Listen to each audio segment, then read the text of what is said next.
नमस्कार। चलिए आज तापमान की इस फैसिनेटिंग दुनिया में चलते हैं और एक ऐसे स्केल के बारे में जानते हैं जिसने विज्ञान की दुनिया को आप कह सकते हैं हमेशा के लिए बदल कर रख दिया।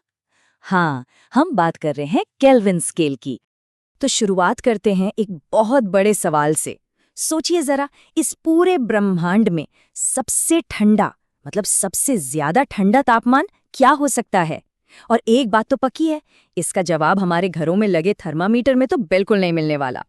तो इस सवाल का जवाब जानने के लिए पहले हमें उन पैमानों को समझना होगा जो हम रोजमर्रा की जिंदगी में इस्तेमाल करते हैं। अब देखिए, हम सब सेल्सियस और फ़ारेनहाइट से तो अच्छी तरह वाकिफ हैं, है ना? और मज़े की बात यह है कि ये दोनों ही पैमाने एक ही चीज़ पर टिके हुए हैं, और वो है पानी। जैसे सेल्सियस में पानी 0 डिग्री पर जमता है और 100 पर उबलने लगता है, वहीं फ़ारेनहाइट में यही काम 32 और 212 डिग्री पर होता है। मतलब सब कुछ पानी के इर्द गिर्द ही घूमता है। लेकिन यहीं पर एक बहुत बड़ी दिक्कत खड़ी हो जाती है। सोचिए, क्या होगा अगर हमें अंतरिक्ष का तापमान नापना हो, जहां पानी है ही नहीं? या फिर जब वैज्ञानिकों को एक ऐसा यूनिवर्सल स्टैंडर्ड चाहिए जो किसी एक सब्सटेंस पर डिपेंड ना करे। ये उस समय विज्ञान के लिए एक बहुत बड़ी चुनौती थी। और इस पहेली को सुलझाने के लिए हमें तापमान को एक बिल्कुल ही अलग नजरिए से देखना पड़ा। मतलब एकदम परमाणुओं यानी एटम्स के लेवल पर। देखिए, असल में टेम्परेचर होता क्या है? ये कुछ और नहीं, बस किसी भी चीज़ के अंदर जो एटम्स होते हैं ना, उनकी हलचल, उनकी मूवमेंट का एक मेजर है। ये एटम्स जितनी तेज़ी से हिलते डुलते हैं, तापमान उतना ही ज़्यादा होता है।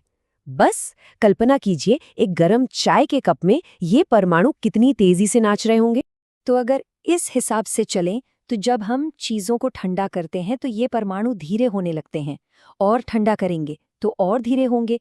तो सवाल ये उठता है कि क्या कोई ऐसा पॉइंट भी है जहां ये बिल्कुल ही रुक जाए? जी हाँ, बिल्कुल है। और इसी थियोरेटिकल पॉइंट को, जहां सारी हलचल थम जाती है, हम कहते हैं परम शून्य या एब्सोल्यूट जीरो। तो ये कितना ठंडा होता होगा, सोचकर भी ठंड लग जाएगी। सेल्सियस में ये है -273.15 डिग्री।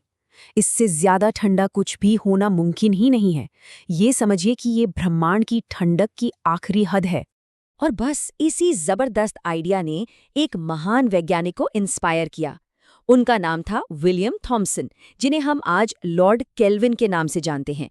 और उन्होंने इस पूरी समस्या का एक इतना शानदार हल निकाला कि सब कुछ बदल गया। बात है 1848 की। उन्होंने एक एब्सोल्यूट स्केल का आइडिया दुनिया के सामने रखा। एक ऐसा पैमाना जिसका जीरो पानी के जमने पर नहीं, बल्कि अनंत ठंड यानी कि एब्सोल्यूट जीरो पर हो। जरा सोचिए, एक ऐसा थर्मामीटर जो तापमान की असली शुरुआत से शुरू होता। और यहीं से जन्म हुआ केल्विन स्केल का। अब इसकी सबसे बड़ी खूबी क्या है कि ये 0 केल्विन यानी एब्सोल्यूट जीरो से शुरू होता है।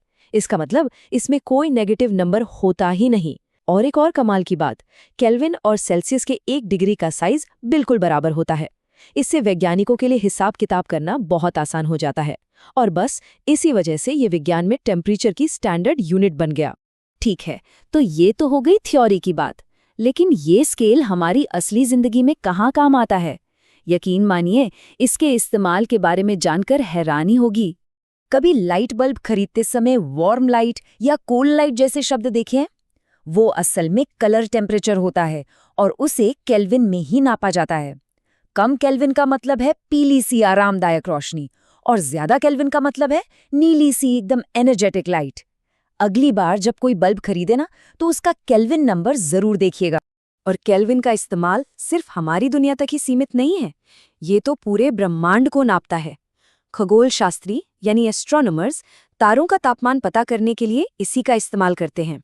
जैसे कि हमारा अपना सूरज, उसकी सतह का तापमान लगभग 5778 केल्विन है। सोचिए, मतलब इलेक्ट्रॉनिक्स हो, एस्ट्रोनॉमी हो या फिर फोटोग्राफी, केल्विन हर जगह मौजूद है।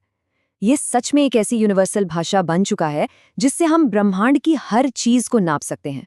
लेकिन रुकिए, कहानी अभी खत्म नहीं हुई है। हाल ही में वैज्ञानिकों ने केल्विन को डिफाइन करने का, उसकी परिभाषा का तरीका ही बदल दिया है। और ये कोई छोटी मोटी बात नहीं, ये एक बहुत बड़ा कदम है। जरा इसके सफर पर नजर डालिए। 1848 में लॉर्ड केल्विन ने इसका आइडिया दिया। उसके बाद कई दशकों तक इसे पानी के एक बहुत खास गुण से जोड़ा गया, जिसे कहते हैं ट्रिपल पॉइंट। ये वो अनोखा टेम्परेचर और प्रेशर है जहां पानी, बर्फ, पानी और भाप तीनों रूपों में एक साथ रह सकता है। लेकिन फिर आया साल 2019 और सब कुछ बदल गया। ये एक बहुत ही क्रांतिकारी बदलाव था। सोचिए, पुरानी परिभाषा किस पर निर्भर थी? पानी पर। लेकिन नई परिभाषा आधारित है बोल्ट्जमान कांस्टेंट पर। ये प्रकृति का एक फंडामेंटल नियम है जो एनर्जी और टेम्परेचर को जोड़ता है।